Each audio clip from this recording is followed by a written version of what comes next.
grabar. A ver. Reanudar. Ok. Ya está grabando. Ok, ya está grabando. Entonces, decía yo, no él consideraba que no había forma de, no había forma de que evitar que se aplicaran los derechos extranjeros. Y entonces él decía, bueno, sí se pueden aplicar derechos extranjeros, pero solamente en casos en donde hubiera derechos adquiridos. La misma situación de los holandeses con los vested rights, los derechos adquiridos, él sí la aceptaba, pero solamente en un caso muy excepcional. Nosotros decimos, pues la excepción es la que confirma la regla, y entonces técnicamente para Austin, su sistema o su criterio era eminentemente territorialista, porque decía, pues no importa, tienes que aplicar los soberanos de los mandatos del rey o del soberano mientras estés en el país. Excepcionalmente puedes aplicar derecho extranjero, pero excepcionalmente, como diciendo, pues casi nunca, o más bien nunca. Entonces, realmente esto es lo que le dio la característica de ser un territorialista, pero haciendo la aclaración, muchachos, ni el más territorialista de los territorialistas, como el caso de Austin, dejó de decir, bueno, se puede aplicar derecho extranjero de manera muy excepcional, pero sí se puede aplicar. El último caso que tenemos es de Joseph Story. Joseph Story es un juez norteamericano, estudió derecho en las escuelas inglesas y después llegó a América y llegó con muchas ideas de Austin, de la escuela holandesa, y entonces su característica fundamental es que si bien empieza con el criterio de Austin respecto de los mandatos y del castigo, él maneja también la escuela holandesa en el sentido de que siendo juez, él dijo, no se puede resolver todo conforme al derecho interno de los estados.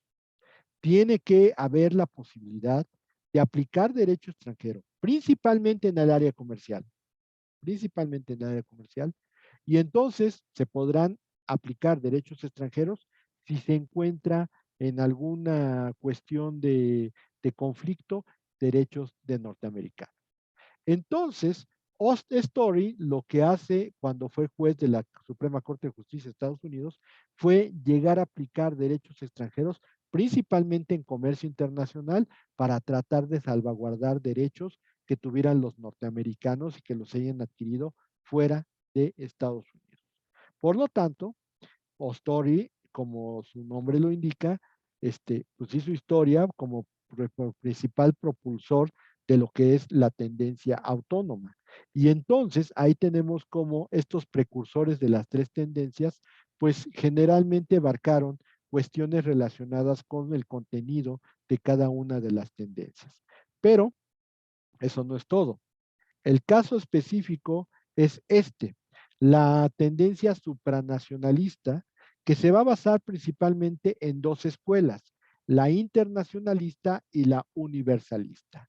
En la escuela internacionalista tenemos como autores a Zitelmann y a Pillet, y estos manejan dos cuestiones distintas en la condición de la aplicación del derecho extranjero.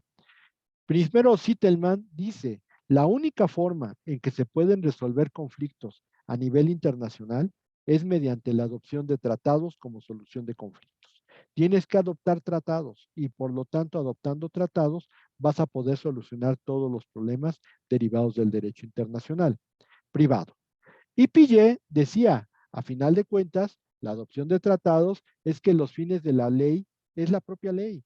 O sea, los fines de tratar de aplicar derechos de otros países dentro del territorio es que la ley se convierta en una situación más efectiva. Ayer en la conferencia nos decía el maestro Camacho, realmente lo que nosotros buscamos en el derecho se llama seguridad.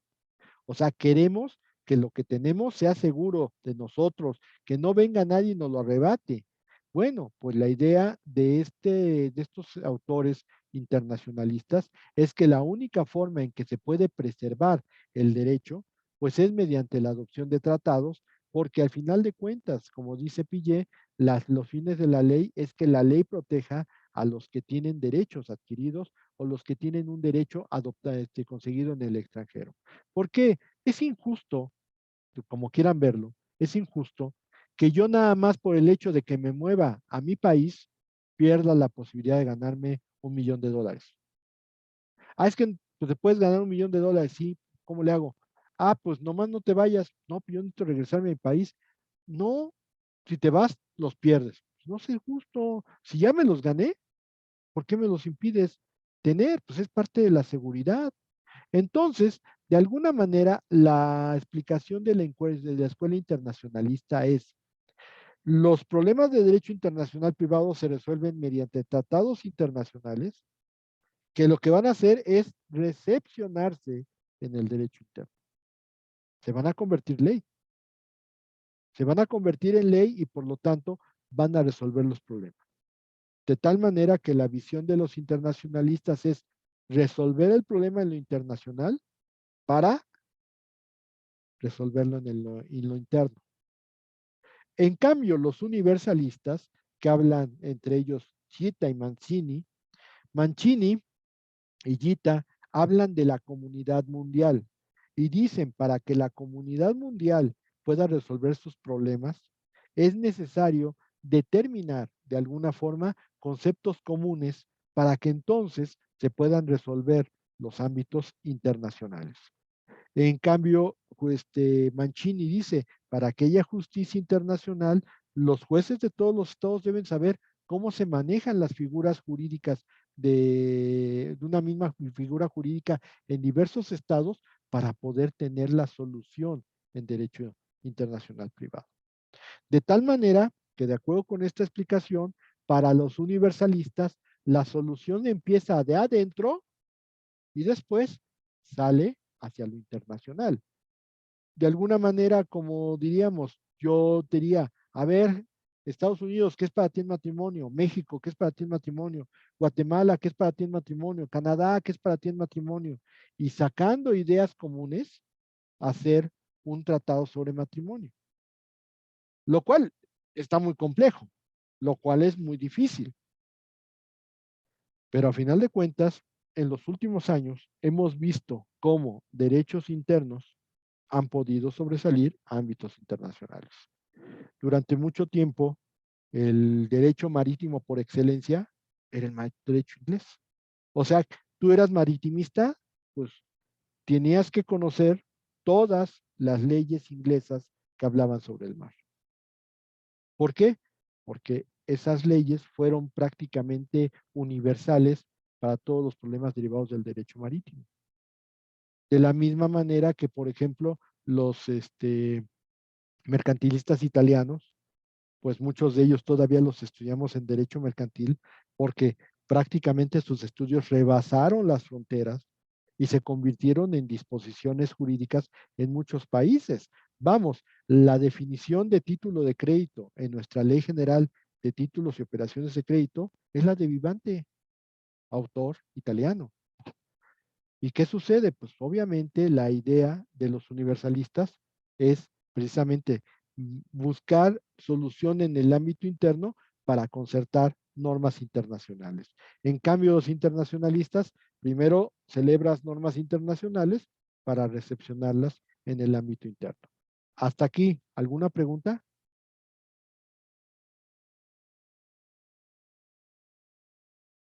No, profe, de mi parte no.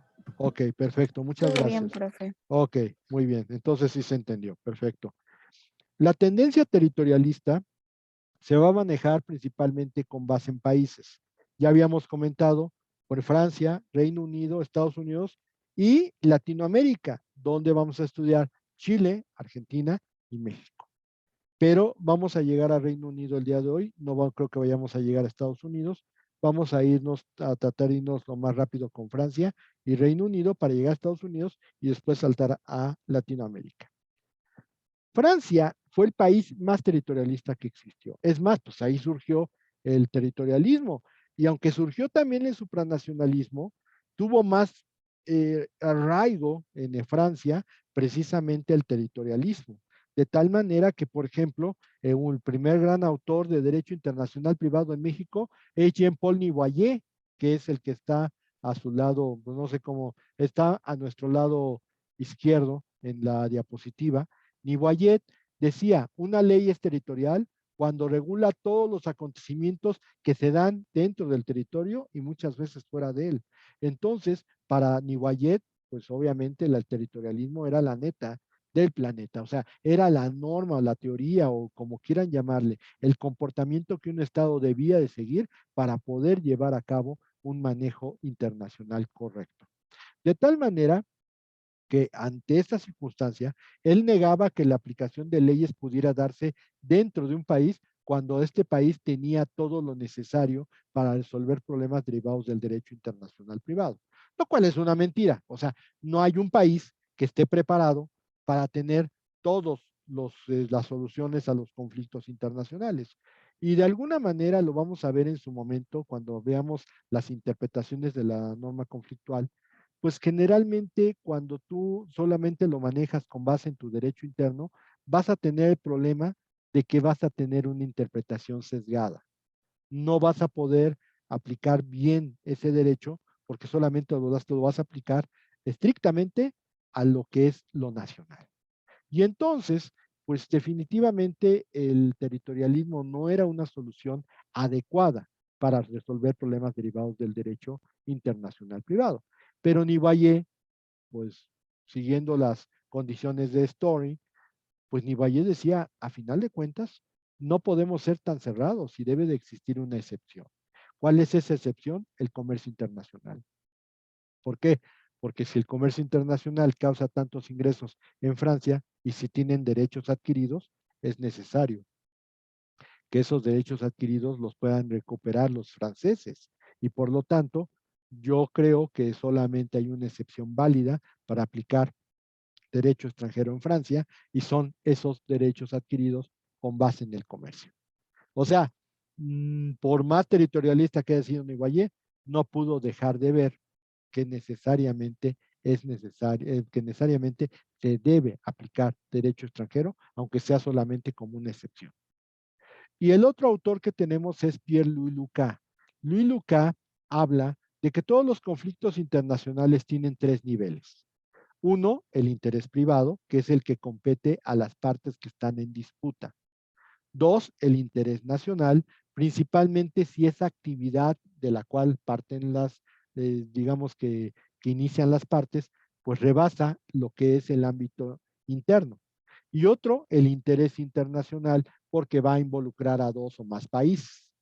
Sin embargo, buen territorialista, Luis Luca dice, de los tres intereses, el único que vale la pena, el único que importa, es el interés nacional.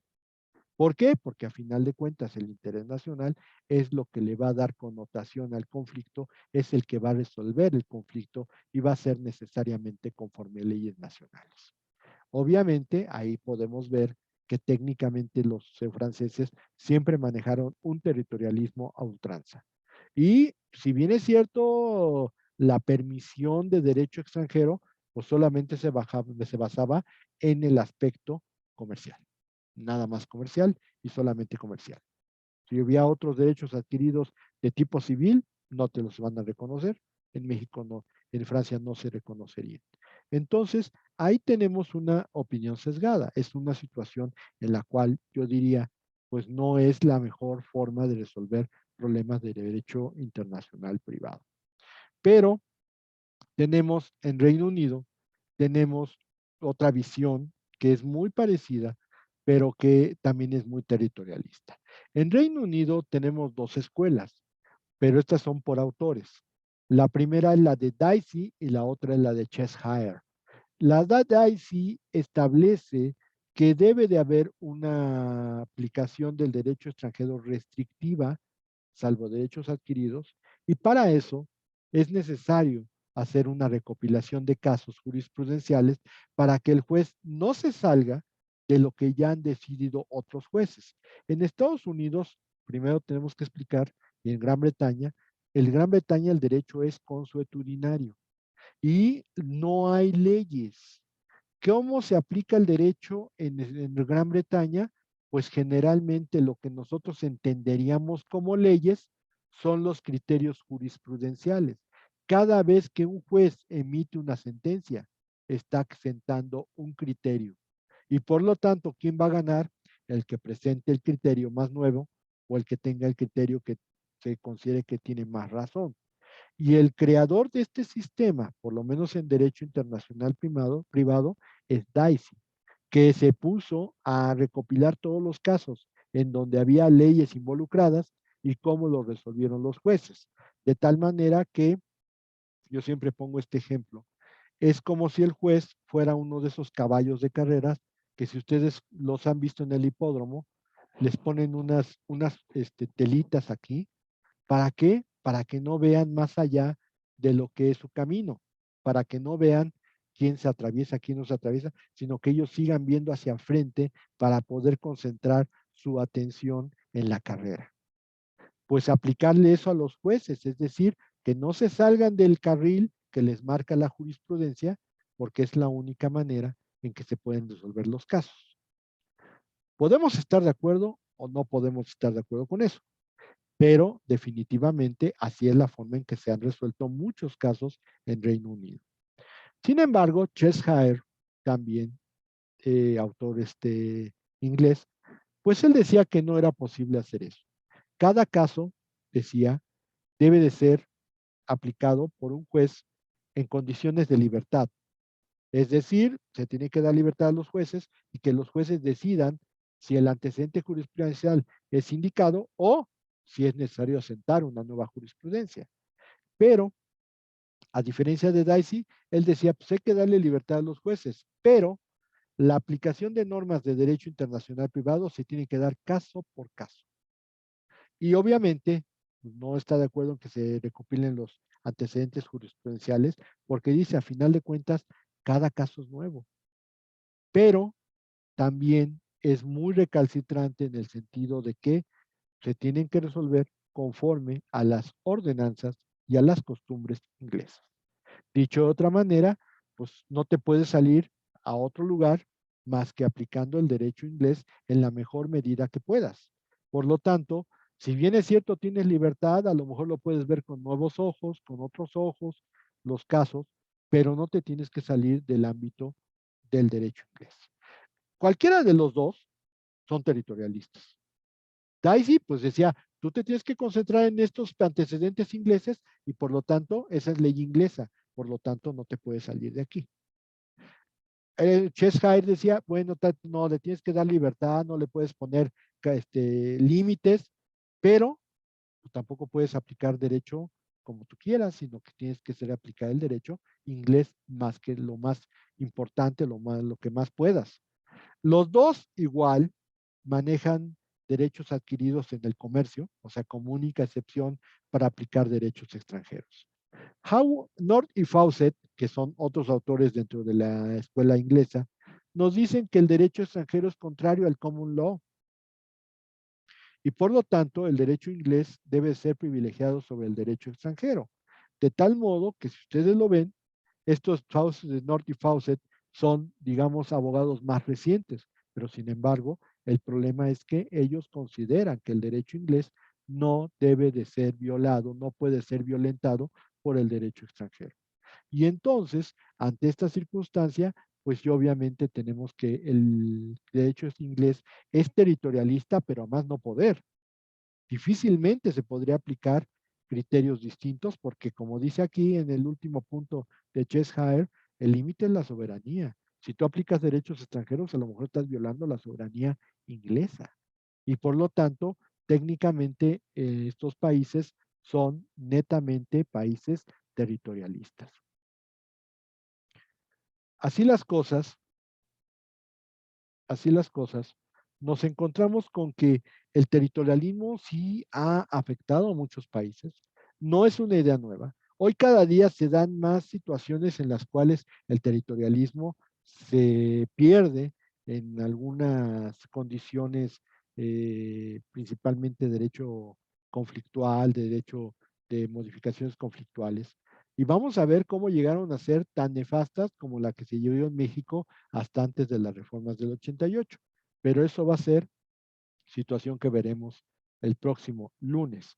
Si todo sale bien, el lunes terminamos esta unidad y ya prácticamente estaremos entrando en la recta final de unidades 8 y 9. Nada más que la 8 sí me voy a tardar un poquito, así que hay que tener mucho cuidado con eso.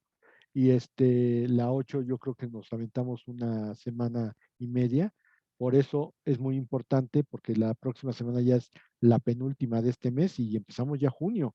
Y acuérdense que el 18 de junio sería la realización del examen.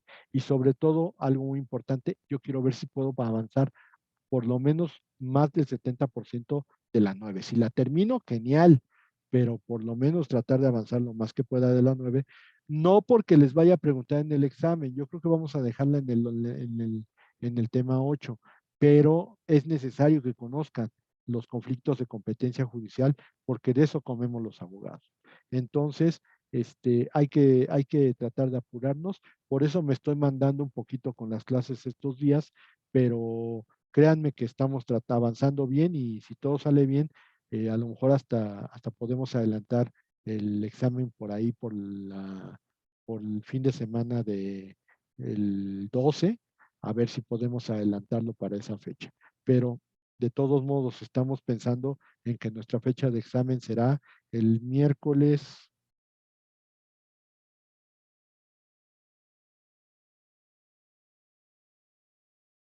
16 de junio. Vayan apuntando esa fecha como fecha de examen para el segundo parcial. ¿Ok? Eh, errores que he visto en las conferencias es Poncio Pilatos, no Pilato, es Pilatos. Entonces, aguas con eso. Este, estoy revisando ya las conferencias del segundo parcial. Entonces, pues si ya mandaron las de esta semana, el próximo lunes ya tuvimos la del martes pasado. Puedo hacer mi conferencia de una conferencia de hace una semana. Si es de cultura jurídica, no hay problema, Aram. Si es de que estas que se inventan ustedes, que quién sabe de dónde las consiguen, y que me llegaron muchas todavía al final del parcial pasado, pues algo bien importante, acuérdense que en una reseña ustedes van a decir quién es el ponente o el expositor, ¿eh? Pero si no, si lo omiten, es una falla grave. Entonces tienen que decir quién fue el ponente y dar una generalidad de esta conferencia, ¿eh? Ok, bueno, entonces el lunes hay nuevo hay nuevo fecha para conferencias de cultura jurídica, mientras no sean del inicio. O sea, creo que para ustedes la última que podrían haber reseñado fue la de las vacunas, pero digamos que a partir de las vacunas para adelante pueden reseñar cualquiera que quieran. Pero les recuerdo, si ya tienes 2 o 3 puntos, pues la verdad no tiene caso que pongas muchas reseñas. Si tienes uno, pues basta con que hagas 2 o 3. Pero si no tiene ninguna, mejor ve tratando de sacar conferencias porque a veces esas te ayudan y si no, pues vean los resultados de la última. Hubo mucha gente que reprobó el examen, si no hubiera tenido puntos, se nos hubieran ido a final. ¿Ok? Muy bien. Señores, me retiro, me voy con mi música a otra parte. Hasta luego, profe. Muchas gracias. Gracias, Cuídense, profesor. Gracias, hasta cuídense luego. mucho. Hasta luego, profesor. Cuídense mucho. Bueno, Felicidades por tu gracias. carrito. Eso espero. Ok, ok, ya está todo. Muy bien. Ok. ¿Qué onda, Antonio? ¿Qué dice, profe? ¿Cómo están? Pues nada, aquí, esperando. Ay, ¿Ansioso? con la puerta de Alcalá atrás, mira. Alcalá, mírala, mírala, mírala. La puerta de Alcalá. ¿Está ansioso por el carro? Sí, no. Porque haz de cuenta que se supone que me lo habían haber entregado desde el domingo. Sí. Y me tienen ahí a vuelta y vuelta. Y la verdad es que ayer nos fuimos a pelear el martes ahí con los señores de la coche. Déjame ver. Michelle, ¿tiene algo? ¿Ríos? ¿Me va a decir algo, Ríos? Ahí dejó el celular. Pues yo creo que sí. Axel, ¿me va a preguntar algo? Y mira, ya faltan 10 minutos nada más. Los dejaron ahí cerrado. Sí te digo, pues no sé, yo desde el domingo me lo debían de haber entregado, pero nomás se han hecho güeyes y hasta que nos fuimos a pelear el martes allá. Ay, no, ya, el jueves a las 12 del día ya está el carro. Ah, ok, bueno, pues, órale. ¿Cómo ves? No, no estoy Muy bien. ansioso. ¿Cómo se la pasó en su cumple? Bien, bien, bien. Muchas Bien, felicidades. pues hubo, pues, ya ves que te avisé que había pozole, pero pues entiendo. Ajá. Vamos a hacer otro el 30 de junio, Sí. porque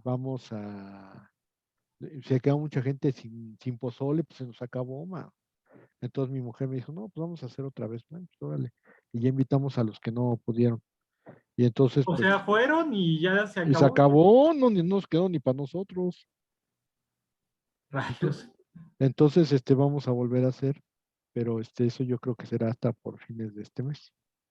No, muy bien. Y a ver si nos haces el favor. ¿Cuál favor? Es un privilegio. Muchas gracias. Pues sí, te digo, nada más a ver si. Y ahí lo estamos grabando. Qué pinche